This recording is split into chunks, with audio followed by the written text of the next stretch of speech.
नमस्कार। हमारे चैनल में आपका स्वागत है। मैं हूं रामचंद्र मौर्य। साथियों, गुजरात चुनाव भारतीय जनता पार्टी के लिए वाटर लू साबित होने वाला है। वाटर लू का मतलब कि अगर भारतीय जनता पार्टी को यहां से हार मिलती है तो उसे लोकसभा में भी हार मिलने की पूरी संभावना है। और जहां तक हिमाचल प्रदेश की बात है तो हिमाचल प्रदेश तो कांग्रेस जीत रही है। ऐसा किसी और से नहीं बल्कि वहां के वर्तमान मुख्यमंत्री जयराम ठाकुर के बॉडी लैंग्वेज से लगता है कि हिमाचल चुनाव भारतीय जनता पार्टी हार रही है। लेकिन बात है गुजरात चुनाव की, जिसे कि एक रोल मॉडल के रूप में भारतीय जनता पार्टी ने कभी अपनाया था और गुजरात मॉडल को पूरे देश में स्थापित करने की बात कही थी। और वही गुजरात जहां पर कि 27 सालों से भारतीय जनता पार्टी का शासन है, एंटी इनकम्बेंसी इतना ज्यादा है कि उसे कुछ सूझ नहीं रहा है कि किस तरह से प्रचार करे कि उसे फिर से जीत मिले। जीतना भी जरूरी है और एंटी इनकम्बेंसी भी ज्यादा है। आम आदमी पार्टी कि फ्री रेवड़ी से भी परेशान है भारतीय जनता पार्टी और कांग्रेस दोनों। तो त्रिकोणीय संघर्ष में कौन जीतेगा कौन हारेगा यह तो 8 दिसंबर को पता चलेगा। लेकिन अभी जिस तरह से पूरी ताकत लगा रही है भारतीय जनता पार्टी गुजरात चुनाव जीतने के लिए, उससे यही समझा जा सकता है कि गुजरात की कुर्सी नहीं बल्कि दिल्ली की कुर्सी बचाने के लिए भारतीय जनता पार्टी ये कवायद कर रही है। क्योंकि आम आदमी पार्टी जबरदस्त टक्कर दे रही है भारतीय जनता पार्टी को। कहने के लिए तो पत्रकार लोग ये कह रहे हैं कि 8 या 10% वोट मिल सकते हैं आम आदमी पार्टी को, लेकिन हकीकत कुछ और है। ये तो सब गोदी मीडिया का प्रोपोगंडा है। इंडिया टीवी, आज तक और जितने भी चैनल हैं गोदी मीडिया के, वे तो भारतीय जनता पार्टी को जिताने के लिए पूरी ताकत लगा रहे हैं। लेकिन भारतीय जनता पार्टी का अंदरूनी सर्वे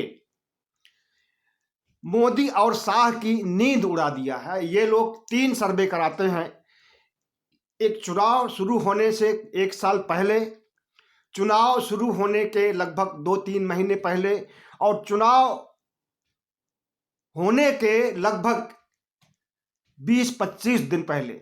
तो जो 20-25 दिन वाला इनका सर्वे है उसमें भारतीय जनता पार्टी को हार दिखाई दे रही है भारतीय जनता पार्टी के अंदरूनी सर्वे से। और इसके पहले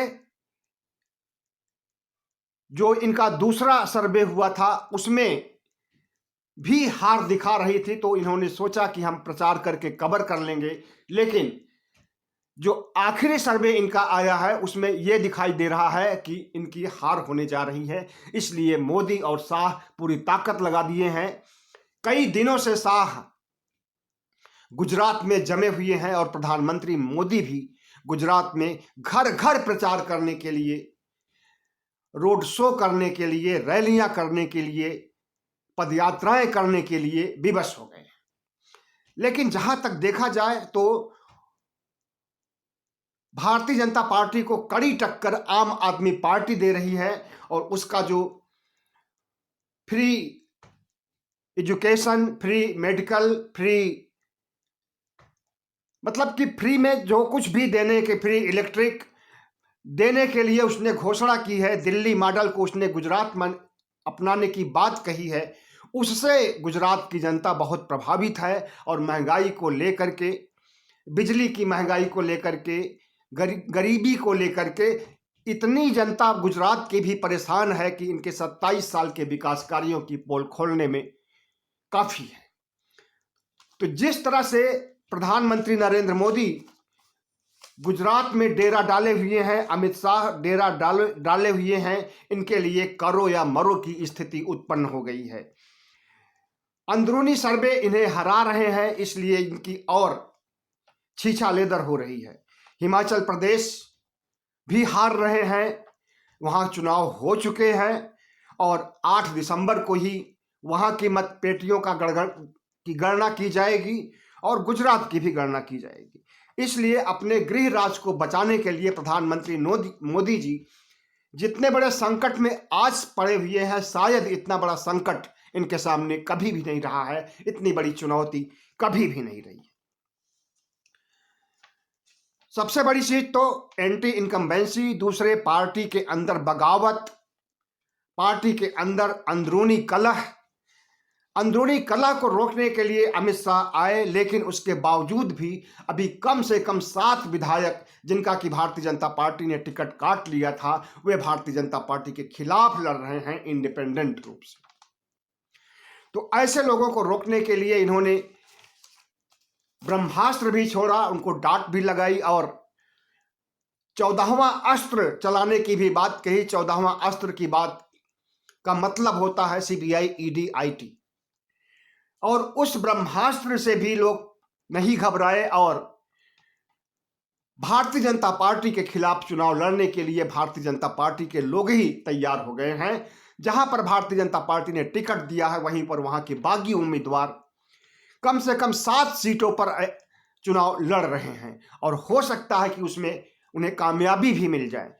तो इस तरह से भारतीय जनता पार्टी की नींद हराम हो चुकी है और उसके लगभग 400 से 500 मंत्री, मुख्यमंत्री, सांसद, विधायक प्रचार कार्य के लिए लगे हुए हैं और रोड शो ही नहीं कर रहे हैं, बल्कि घर घर जाकर के वोट मांग रहे हैं। आपको डिस्टर्ब करने की बात कही जा रही है, आपकी हवा निकालने के लिए फर्जी वीडियो चलाए जा रहे हैं और वो ऐसे वीडियो जिसमें कि फंसने की भी इनकी मतलब इन फंस भी सकते हैं बुरी तरह से। कोर्ट ने जिस वीडियो को चलाने के लिए मना किया है, सत्येंद्र जैन जो फिजियोथेरेपी करा रहे हैं, जिसके लिए कि उनका अधिकार है कि मेडिकल सुविधाएं प्राप्त कर सकते हैं जेल के अंदर भी, और वही नहीं कोई भी मेडिकल सुविधाएं प्राप्त कर सकता है। अगर फिजियोथेरेपी के लिए डॉक्टर ने सजेस्ट किया है और फिजियोथेरेपी करा रहे हैं, तो उसका वीडियो वायरल करके ये क्या कहना चाहते हैं कि देखिए कितना मस्ती से विलासतापूर्ण जीवन जी रहे हैं और मसाज करा रहे हैं सत्येंद्र जैन। तो इस तरह के वीडियो से कोई फर्क नहीं पड़ने वाला है। इसके साथ साथ आबकारी घोटाले को लेकर के जिस तरह के वीडियो जारी किए जा रहे हैं, अभी तक कोई वीडियो नहीं जारी हो रहे थे, जब इलेक्शन नजदीक आ गया तब वीडियो जारी हुई है। और अभी आज तो 21 नवंबर है, 1 नवंबर तक मतलब कि इन 9-10 दिनों में देखिएगा और कम से कम 5-7 वीडियो आएंगे आम आदमी पार्टी के खिलाफ और उसे खलनायक साबित करने के लिए, उसे देशद्रोही साबित करने के लिए, आम आदमी पार्टी को आतंकी पार्टी साबित करने के लिए इनकी पूरी कोशिश होगी, लेकिन इसमें वे कामयाब नजर नहीं आ रहे हैं। और दूसरी बात, आज राहुल गांधी भी कांग्रेस का प्रचार करने के लिए गुजरात पहुंच रहे हैं और गुजरात में अगर वे प्रचार करते हैं तो उसका उन्हें दोहरा फायदा मिलेगा। एक तो जो भारत जोड़ो यात्रा कर रहे हैं उससे आम मतदाता परिचित हैं, और जब गुजरात में प्रचार के लिए आएंगे और गुजरात में रैलियां करेंगे, जनसभाएं करेंगे, तो उसका अच्छा खासा असर पड़ सकता है और कांग्रेस मजबूत हो सकती है। कांग्रेस तो पिछले चुनाव में ही जीत जाती।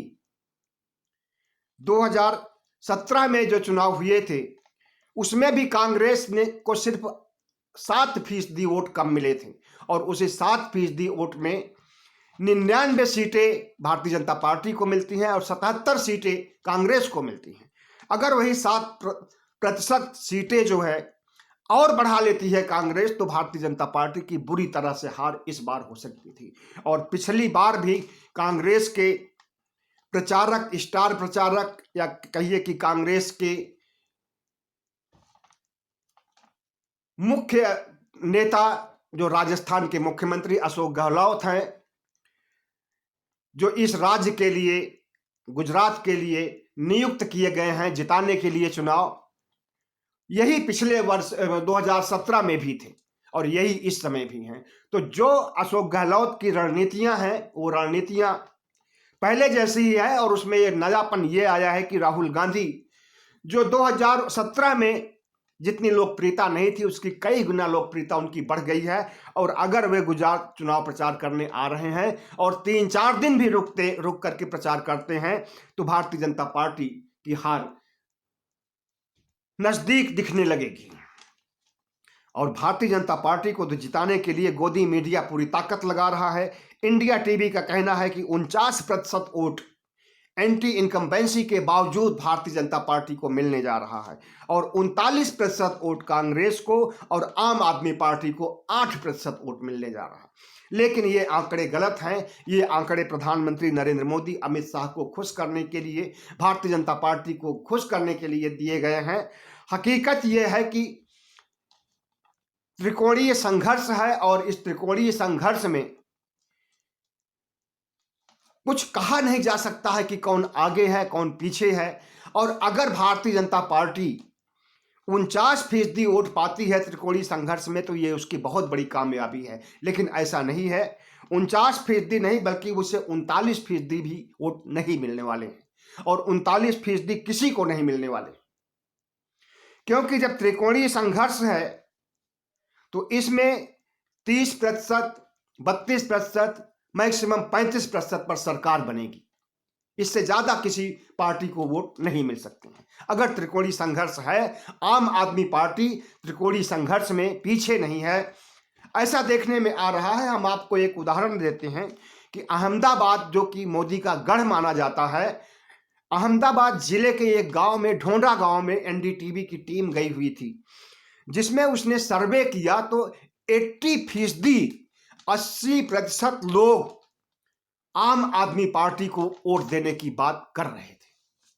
20% में कांग्रेस और भारतीय जनता पार्टी।